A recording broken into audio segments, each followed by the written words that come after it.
នឹកប្រពន្ធជាងគេគ្រប់ពេលដែលបងធ្វើកងមានតែអូនប៉ុណ្ណោះដែលស្រឡាញ់បងជាងគេគ្មានអ្នកណាល្អនឹងបងដូចជារូបអូនទេ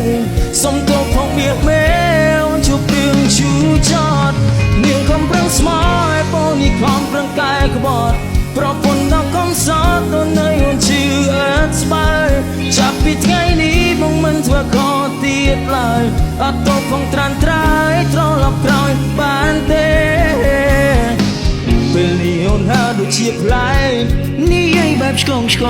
ងចេះតែរកគ្រូទីប្រឹក្សាជាតែគាត់ទំនងជាកំហឹងមកលើកូនទាំងនេះគឺជាកំហុសបងកម្មនេះកម្មពីបាននឹងសងមេឃើយសំពងក្បាលខ្ញុំមកពេលដែលបងជិះអូនក្បែរ